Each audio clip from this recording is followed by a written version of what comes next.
Queensland Senator Malcolm Roberts is rallying behind Australian-made and manufactured products, and is urging others to do the same as the pandemic continues to hurt the economy and decline business productivity.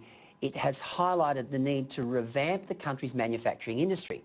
The One Nation member believes it's time the government does more to help reinvigorate that particular sector. He joins me now from our Brisbane studio. Senator Roberts, thanks for joining me. Look, I see this, I mean, this is obviously a very tough time for the globe, for the for the entire planet, and of course Australia as well. But surely there's an opportunity here to reassess, to recalibrate what we do when it comes to manufacturing, and that we don't rely on the Chinas as much as we have in the past. You're absolutely right, Peter. That's something that we've been saying very strongly for many years now, not just since the virus. But the virus has well and truly blown open, exposed the core issue, which is the lack of security in this country. We've been led by wombats in Canberra since 1944. They've followed the UN policies. One of the Liberal Party premiers in Western Australia, Richard Court, wrote this fabulous book, Rebuilding the Federation.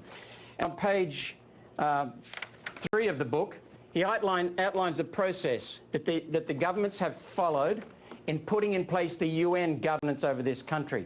So my point is that while we now see a security problem because we don't have adequate manufacturing, can't build the essentials for our medical protection and military protection, our civilian use, we won't get anywhere until we reverse the UN's policies over us. The UN's Lima Declaration, which substantial countries did not sign in 1975, was signed by us, and what it meant was the deindustrialization, the demanufacturing of our entire manufacturing sector.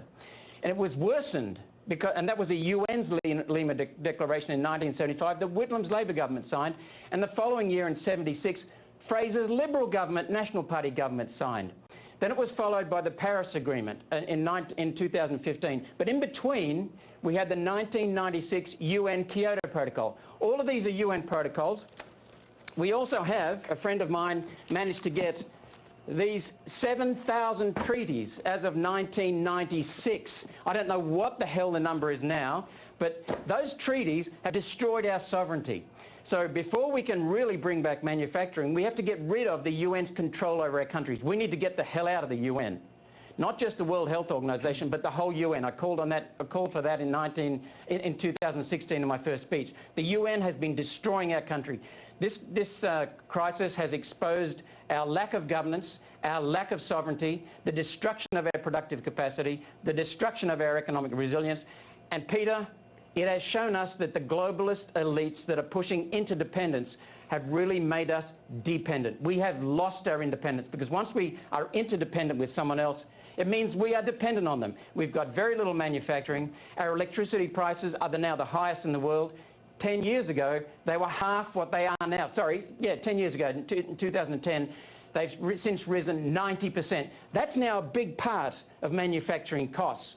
We won't compete with the Chinese, who we send our high productivity coal to at cheap prices, if we then inflate the price in our country due to stupid UN regulations driven by Liberal Labor governments since 1944. We have got to wake up and put Australia first.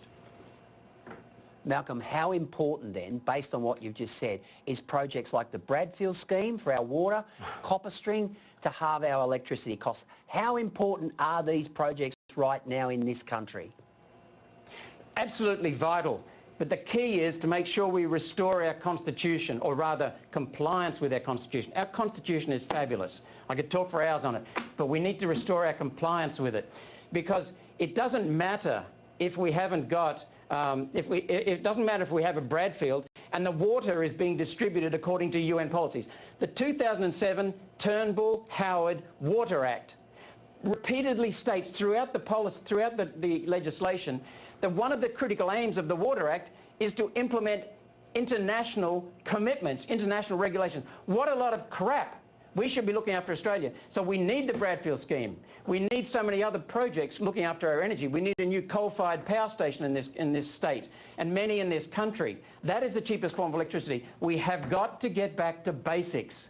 Back to basics, a return to reality, Peter, and then build these projects that are so necessary for restoring our productive capacity.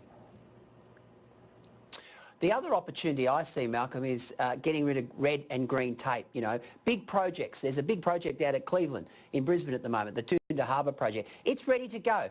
The developer is ready to pump cash into it, but he's being stymied by the fact that there's green tape that is costing that project the opportunity to go ahead. In this particular economic climate, when things are so tough, surely we should be just saying, all right, you need to comply with these environmental regulations, get on with the job. Create the jobs. You make so much sense, mate, so much sense. Overregulation is killing us. But it's not just the red and the green tape, mate. It's also the blue tape. The red tape being bureaucracy, the green tape being stupid environmental regulations. We need some, but not the ones we've got now. The blue tape quite often drives the red tape and the green tape. The blue tape is the UN. And I'm speaking specifically of Agenda 21 that was signed by the Paul Keating's government in 1992. Look at it.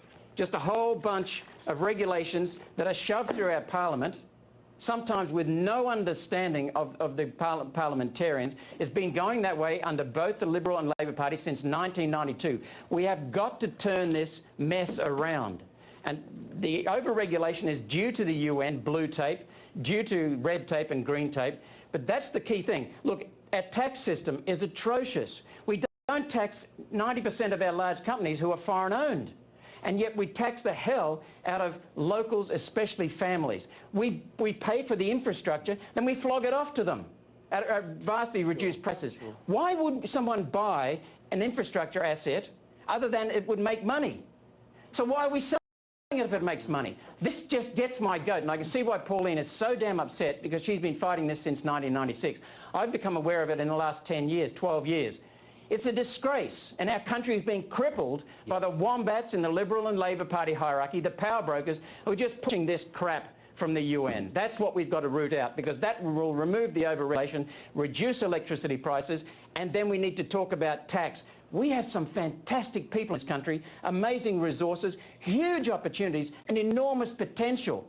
But it hasn't been realised since 1944 and the formation of the UN. We have been gutted, castricized, and choked and suffocated. Yeah, sure.